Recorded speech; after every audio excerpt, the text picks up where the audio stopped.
Be still and know that I am. This is some of the most powerful advice that you will receive on your creation journey. And it can be confused with what be still actually means. So in this video, I'm going to talk about some of the common misconceptions around what be still means.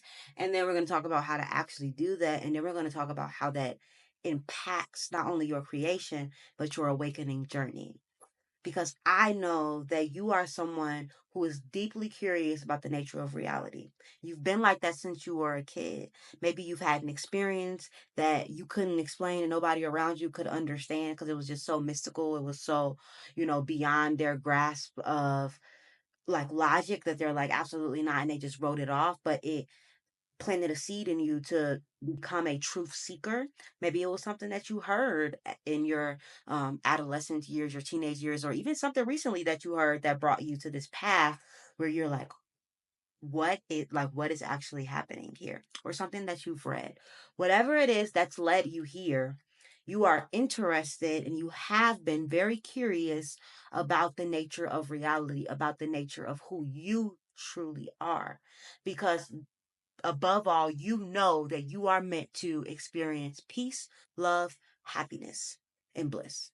Bliss is the same as happiness, just more elevated, I would say. But you know that you deserve to experience that more often than you're not supposed to be experiencing that. More often than what to normalize, right? We see so many people struggle and strife, and that becomes normalized if that's all we see. That to see someone being happy and free and like have so much love, it's common to go, what's wrong with them? Are they on drugs? What's happening? But you know that that's your natural state and that's how you are always supposed to exist.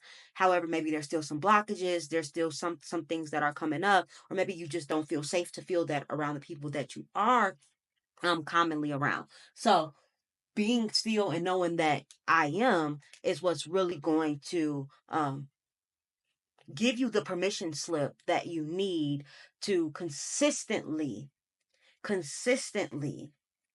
operate in your highest frequency. So, first, we are going to start off with some common misconceptions around what be still actually means, because I'm going to tell you what I thought it meant. Okay? And if you're and I know that you are like me, and if you are new here, hello friend, I am Beyond Taylor, and I am here to help you go beyond your self-imposed limitations. So, for me, when I first came into spirituality, I thought be still meant, you meditate, and my handwriting is not the best, y'all. So don't, not too much. But I thought you meditate, you stay quiet and you try to get rid of the ego. That was my conception of what be still meant, because I came into this. I think one of my first like true introductions to spirituality was Eckhart Tolle, and that's why I started meditating. And he was just all about like, be here now, like be in the present moment, the power of now, and like leave the mind alone. So for me, it's like, okay, be still means leave the mind alone. And what is the mind? The mind is ego. And how do I leave the mind alone? Meditate. I started meditating. I saw the benefits of that. And I was like, oh, okay, when I meditate, there's like a whole bunch of space between like myself as, the observer. I wasn't calling it that back then, but that's how I can like intellectualize it, right? But there's space. So there's a part of me that's still all the time. So I don't really have to be still. I just have to like notice the space in between thoughts. I have to notice the space in between the words, right? I have to notice the space in between the room. And if I do that, which means just stay quiet and do nothing, then the ego will leave. And that was like the biggest part of, my journey at the beginning of my spirituality, was like trying to get rid of the ego. And I know you can relate, right? You've been in the spiritual space for a while, and things are definitely changing, but I know in the beginning and being in the spiritual space, it was all about like, oh, the ego is wrong, the ego is bad, we got to get rid of the ego, we have to rise above the ego, and all this other stuff, like really demonizing the ego. So that's what I thought be still and knowing that I am meant. And from that, I did get success. I did realize who I was, right? Because there was enough presence. And maybe that's what Eckhart calls it. He calls it presence. There was enough presence available for me to know. Not know intellectually, but it just became the experience that I am. I love that. Sorry, that was super loud, but it became the experience that I am. Then I recognized, I started listening to people like Alan Watts. I started listening to Terrence McKenna. I started listening to Rupert Spira, Muji, Ram Dass. I started listening to these individuals.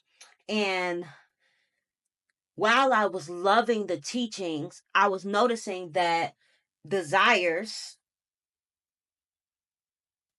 didn't leave. My desires had a grip on me.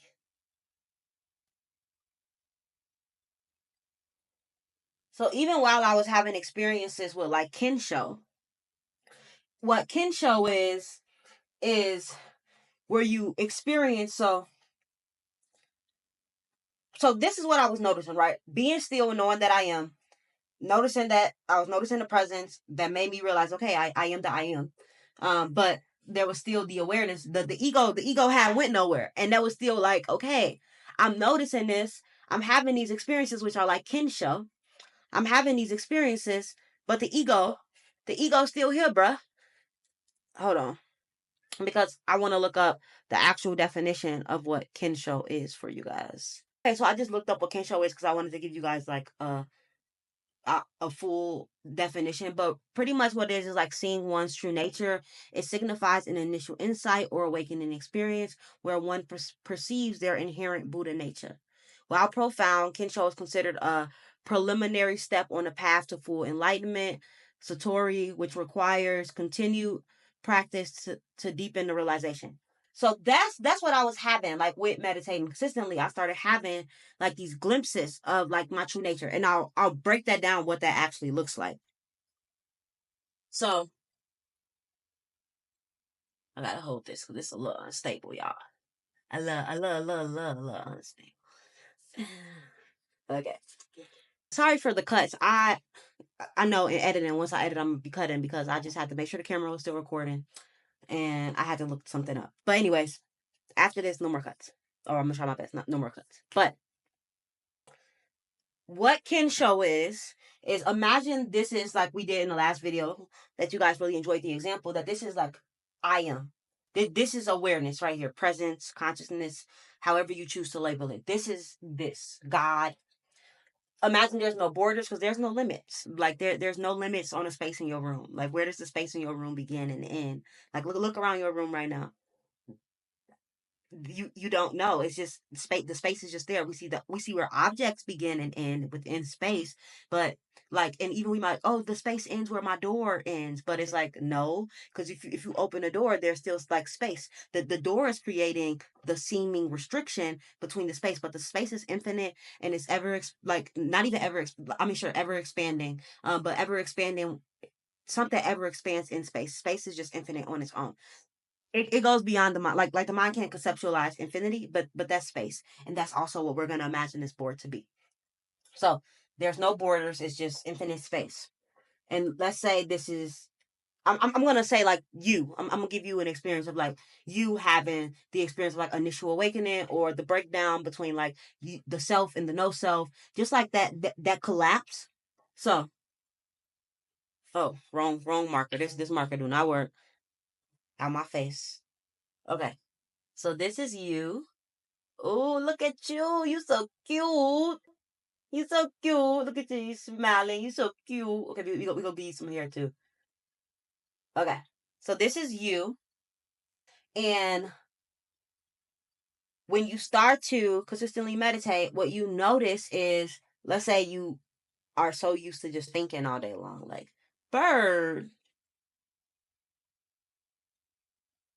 there's a truck.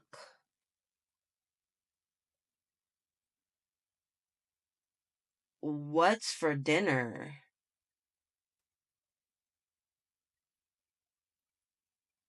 My foot hurts. I don't know. I'm just putting some random thoughts on there. But typically you just there's just constant thoughts being signaled to you all day long.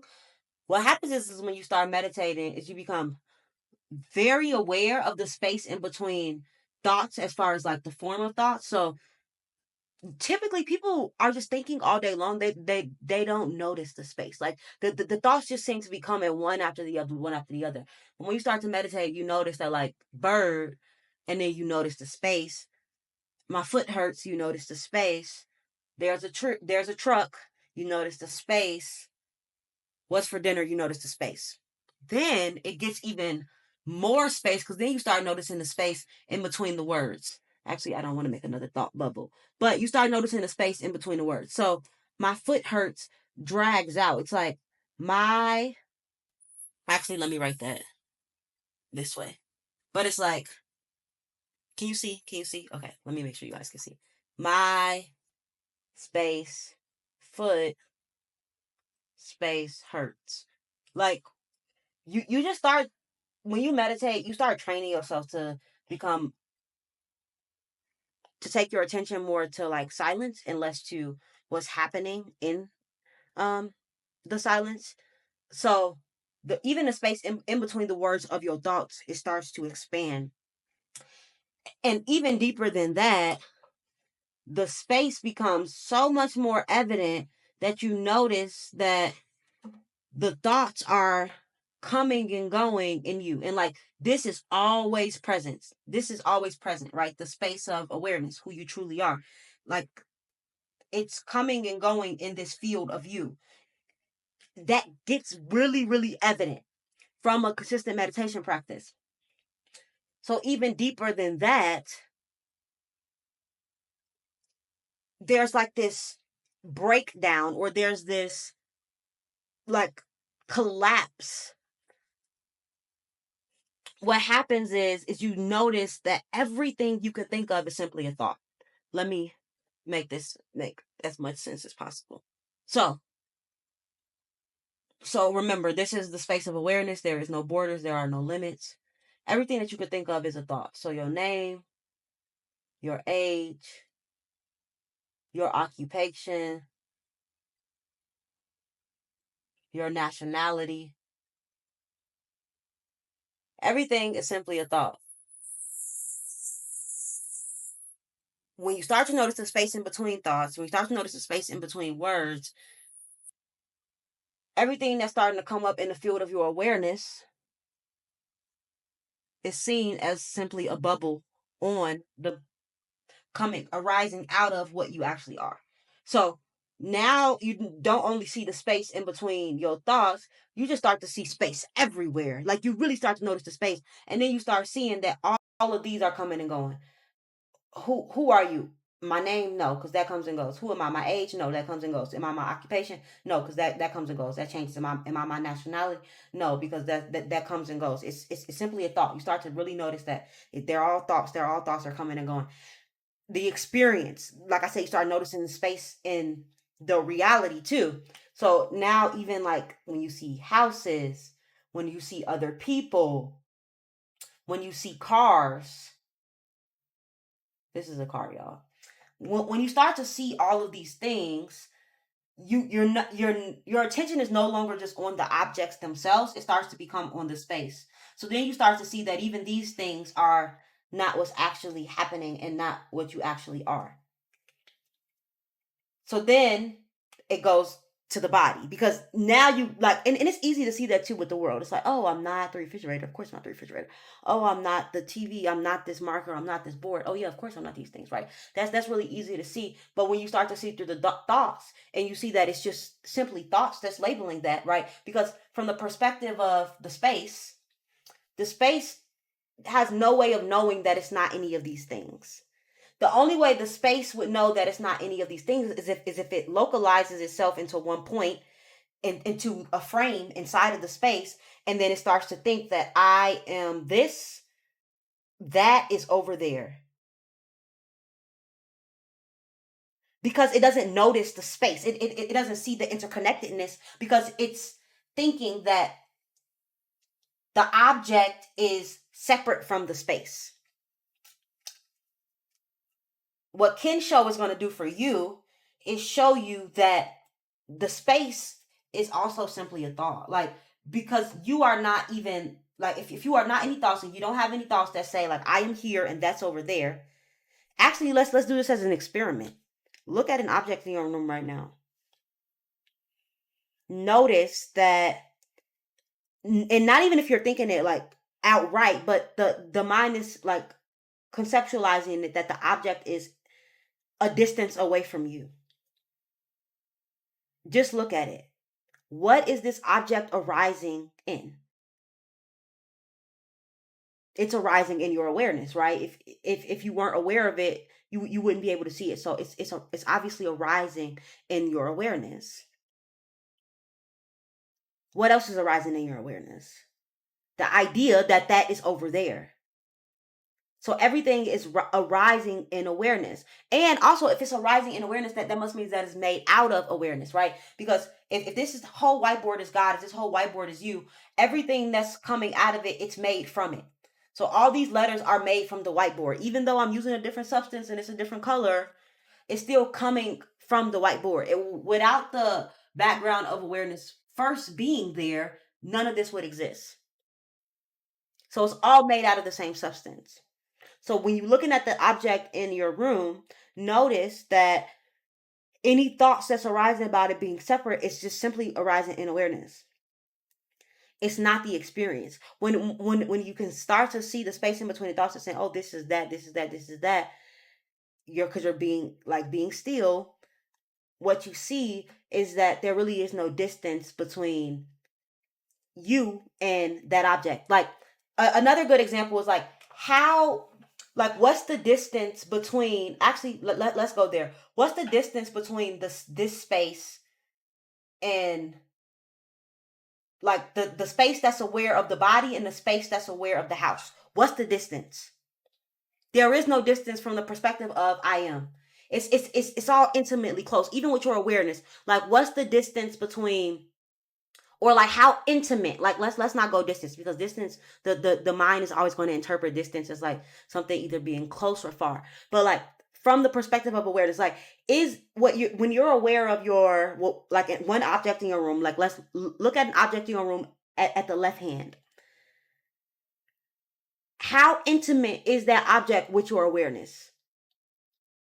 It should, like, it's very intimate because it is, you're aware of it. Like, it's so close to the fact that like it's arising in the experience. Now look at an object to the right to you. How intimate is that object with your awareness? They're both intimately there. Like, it's both extremely intimate with the fact that you are aware of it. There is no like distance, like you're not like a little bit aware and like not a lot of bit aware, because even being a little bit aware or not a lot of bit aware, that's a thought. It's not the actual experience. The actual experience is like right here, right now, intimate.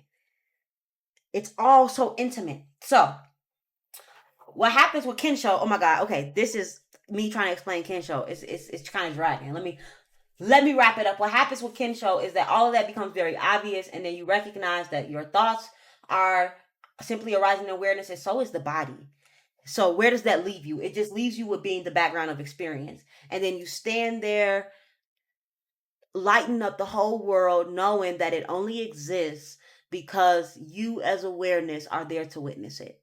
So there is no separate self. The separate self falls away.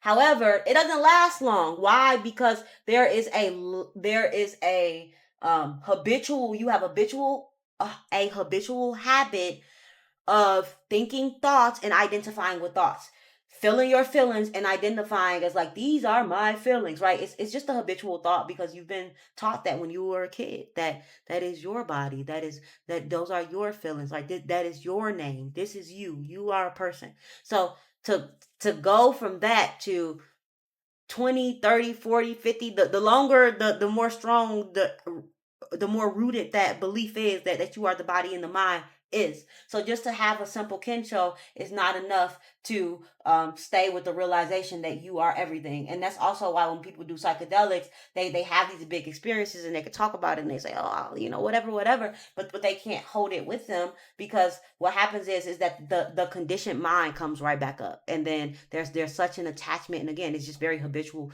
to identify with the fact that, like, the thoughts that are coming to you are real. They belong to you, and what they're saying is true regarding the reality because you've been conditioned to believe that. So how does this go into be still and know that I am? I thought that was the way to realization, was to keep having to have moments like that where the separate self dissolves so that I can know the truth. Because when I knew the truth, there was nothing but peace, bliss, and happiness. Nothing but peace, bliss, and happiness, because I'm always aware of angst. I'm always aware of agitation. I'm always aware of resistance. I'm always aware of these things. But me, myself, I am not that. I'm simply aware of it. So I am unaffected. And I was like, the goal is to always be in that. But as I matured in my practice, I realized that even that was just an experience. It's simply an experience. And what do we know about experiences? They all come and go. So even your most, like, highest spiritual experience, it means absolutely nothing, because it comes and go in the truth of who you are. And you are never not yourself. You are never not aware. So when you are being still, it has nothing to do with, like, literally being still and just meditating all day and, like, going to the mountains. These are mountains, if y'all don't know, right? Going to the top of the mountains and meditating and, like, leaving your family alone. And they're like, hey, what are you doing? What you doing, buddy? Freeing myself, right? It's like, I'm freeing myself. I'm not about to write all that. But, like, escaping everything and renunciation. That's one path to enlightenment. The path of renunciation. That is not your path. Your path is the path of creation. How do I know? Because you're watching this video, because you're interested in the law of assumption, because you're interested in reality creation.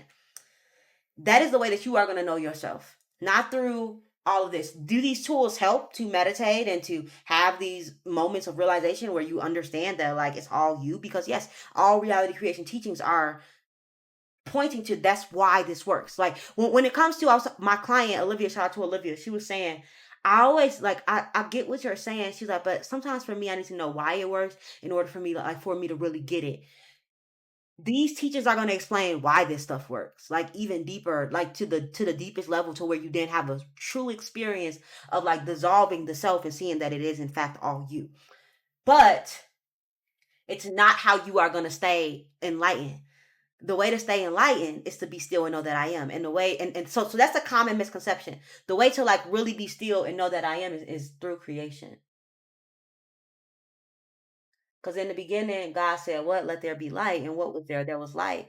So in order for you, so why is it possible for you to say, let there be this, or for you to think something, and for you to think something over and over and over and over and over again, and then for now that is what is being presented in your reality? Why is it possible for you to go to sleep and your bed is stationary here, but then you talk to somebody and you say, in my dream, I did this? Who is the I that you're referring to? And what was that dream made out of? Oh, it was made out of your imagination. So why do you think this experience is any different? Oh, because other people are saying it's not. But when you're in the dream, other people say it's not. Right, hold on. Let me just paint an image of that, right? So this is you in your bed, sleep at night. You have a dream of a world just like this one. I always draw people, but I don't know. People, trees, cars. It's just a world just like this one. But you're asleep. But then when you come out of it, you wake up, you go to talk to somebody, and you say, I dreamt. What is the I that you're referring to? Because usually when you're referring to I, you're referring to the body that's laying there. But you were here. How is it that you were here and you were able to create people? You were able to create a world that's very similar to this one. Maybe the timeline might be different because it's less laws that govern other worlds. I won't get into all of that. But, like, you were still there. So what was it that was there? I am was there. And I am is not restricted to the body. I am is the everything. And you know yourself by creation. You know yourself by your world. This is the path that you desire, not the monk path, not the renunciation path, not the neti neti. I am not this, I am not that. I am everything. And since I am everything, let there be light. That is your path.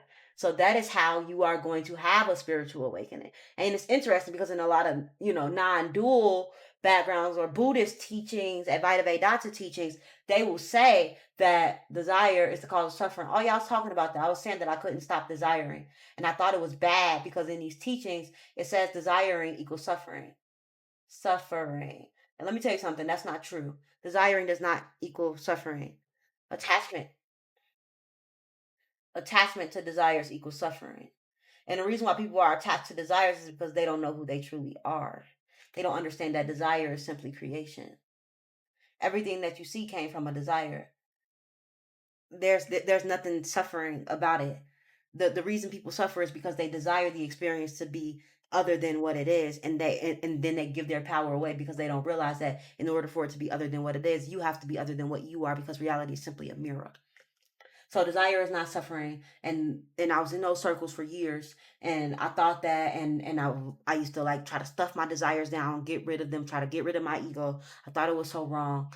That's not the case. So when I came across Neville Goddard, and he was able to speak up, he was still speaking that shit, that talk, talking about a lot of non-dual teachings, like a lot of the non-dual teachings, he was able to communicate that while also explaining that imagination creates reality, and that we have the power to do that. And for me, that was a really fun realization. So then I started to know who I was because I was able to say, let there be light. And then there was light. Let there be light. And then it was so. Ashe. Or I was able to say, let there be money, and then it was so. Or I was able to say, let there be peace, let there be rekindlement in a relationship, let there be visibility online, let there be growth in business, and then it was so. Why was it so? Because I knew that I was. Because the recognition that I am, and more importantly, because I was able to be still, not by meditating and renouncing everything, but be still, meaning that if I claim it, if I say that it's mine, be still just means to allow. It just means to simply trust the process. Know that everything that you see is just the remnants of the past. So it will catch up. Be still. Why are you looking to the external to tell you how to feel, what to think, and what to do, when you are the creator? I am. And everything that you are creating is coming and going in you as awareness, right? So what does be still really mean? Allow. It does not mean get rid of the ego, renounce, be a good person, all this other shit that the spiritual community will try to feed you, or that religion will try to feed you. None of that. It just means allow. It means claim what you desire and allow it to happen. And then you will know the truth of who you are. You know the truth of who you are because you're able to create, because you're able to manifest. And the better you get at it with who, okay, we're not gonna talk too much. I'm gonna say a few more things, give you guys some practical steps, and then we're gonna end it because it's already at 28 minutes and that's kind of long for your girl. But concentration, that's what I write. Who cares? Concentration, being able to be single-eyed, use thine eye, as Jesus says, which is just focus and concentration, is what's going to allow you to know the truth of who you are. Because when you're able to focus on a single point long enough, it will be. And even deeper than that, when you're able to focus on something long enough, you can make reality whatever you want outside of just the material. I mean, yes, outside of just the material. Like what do you want to do? Anything is possible when you have strong enough focus. So if you are looking for that success in your creative business, which is what I help, and I help creators build sustainable businesses. So if you are looking for that success, that visibility, blowing up online, having a large income, having freedom, being able to travel the world. Me and my family are moving to Malaysia in 2 months. How is all of this possible? Well, not, I shouldn't say moving. We're traveling Southeast Asia, but we're getting rid of everything and we're leaving the country because I built a life through my concentration by awakening, enlightenment, and I didn't get enlightened through the traditional means of renouncing everything and getting rid of my ego. I got enlightened by creation, by utilizing my imagination. And that has brought, and also my client this too. I said, you know what brings me true fulfillment? Not necessarily the things that I create, because one, when I create it, I already see it in my imagination, and I already experience it, and I already feel the fulfillment of it in my imagination. So by the time it comes up, what really excites me is like knowing the truth of who I am. Because it's like, look what I did because I am. Look at all these synchronicities because I am. The material, what happens becomes less important. What becomes more important is knowing the truth of who you are. And that's enlightenment. And you don't got to go to the mountains to do that. So this is what it is as far as like creation, like material things and your desires and all the other stuff. When it comes to healing and everything, the same thing goes. The same thing applies. You had a lot of traumatic things happen to you in the past. Focus. Focus on the story that you want. Focus on the story that you want. Everything will start to shift. If you are interested in these type of topics, this is what we're going to be talking about inside of my free community. Um, Crap, Confident Creator. I couldn't think of the name of it. Confident Creator, my free community we are in. I do monthly challenges. This month is May Mayhem. We are going absolutely bananas and blowing our income up and blowing our visibility, blowing our brands up online. If that's something that you are interested in, then click the link down below. We will be having another call in about 2 weeks, and I would love to have you on there. There's also other ways you can work with me down below. I just had a client who got another client. I just had a client who just had amazing visibility on TikTok when she wasn't getting nothing and she was ready to throw in the towel. I had another client perform on stage with Stevie Wonder. I had another client was able to, her method is a workplace wellness. She was able to craft up a proposal and be able to sell it and close a deal. Uh, I had another client who has just been doing amazing work with healing her inner child and just like consistently showing up for herself. So if this is something that you are interested in when it comes to your creative business and like really blowing it up, all the links are down below to see how I can support you. And yeah, be still and know that I am does not mean doing nothing. It means be still, claim what you want, allow, be still just means allow, and you will know the truth of who you are based on what you create. Jesus says, you know a tree based on its fruits. So you know an apple tree because it produces apples. You know a orange tree because it produces orange. You know a God because it moves like God. Produce your God-like nature by focusing your concentration. Oh, I said practical steps. Practical steps, real simple. It's what I always say. Meditate, practice self-inquiry, which means who am I really? And also I have a way that I coined it for my self-inquiry. It's called the Beyond Self System. I talked about that in my last video. Check it out. To help you keep questioning who you are so that you can have those experiences like Kensho, to be able to see not just theoretically but to truly see that like you are beyond the self, which is why it's called the Beyond Self System. And then also, in order to be still, is just to have fun, right? Become like a kid again and you will enter the kingdom of heaven. Have fun. Don't take this shit too seriously. It's all your dream anyway. Or erase the bed. And that's it. That's all I got for you guys. I love you. Bye.